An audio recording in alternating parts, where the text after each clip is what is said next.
Bonjour à tous. Donc moi je vais vous parler du Jomo aujourd'hui. Le Jomo c'est quoi? Le Jomo c'est quoi? Le Jomo c'est un badge.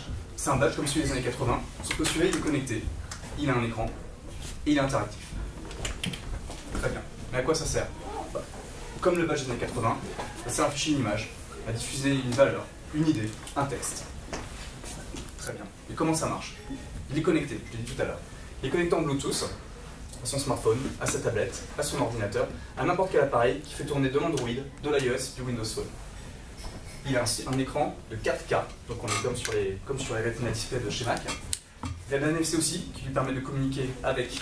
Voilà. Il a un NFC aussi qui lui permet de communiquer avec les autres objets autour de lui. Il a un attaché aimanté.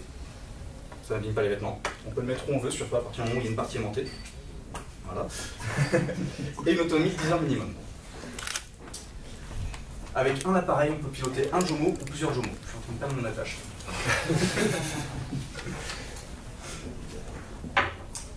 Quel usage pour le Jomo?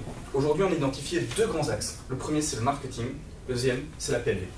Alors, quel usage pour le marketing? C'est tout simple. On a un petit objet qui clignote, qui est lumineux, qui affiche des messages. Ça rapproche les gens. On a envie de voir, on a envie de discuter, on a envie de comprendre. Et par là, il y a un relationnel qui se crée. La semaine dernière, on a équipé une école, une business school, pour un événement.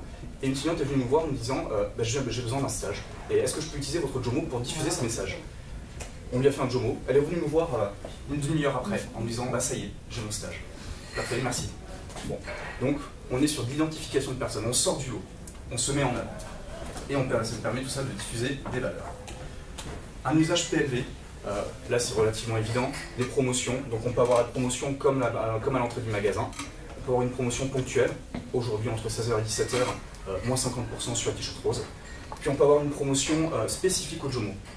Le client, pour voir la promotion, va être obligé de venir voir la force de vente de l'enseigne pour vérifier, pour voir la promotion en place.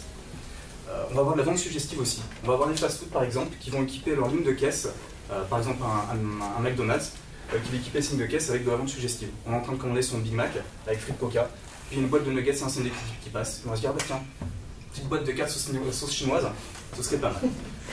Au final, qu'est-ce que ça permet? Ça permet simplement l'augmentation du panier moyen. Alors aujourd'hui, on a une quinzaine de partenaires qui ont testé le Jomo, qui nous ont fait confiance, qui ont adoré le Jomo. On est très fiers d'avoir travaillé avec eux. Il y a différents domaines. On est en cours de partenariat avec eux et plusieurs reviennent à la charge pour expérimenter encore de manière plus large ce produit. Alors quel business model aujourd'hui pour le Jomo? On est clairement sur du B2B, pas de B2C mais du B2B. On est sur un marché mondial, la communication ça n'a pas de limite.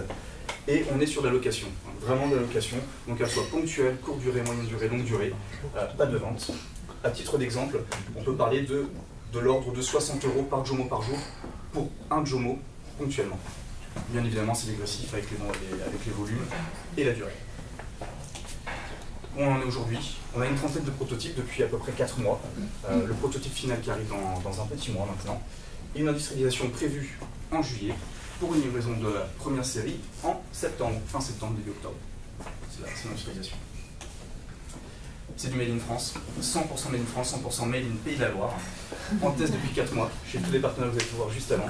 Et depuis le début de l'année, on a une bonne traction et on a équipé 10 événements sur le dernier mois. On est très contents. Comment c'est possible?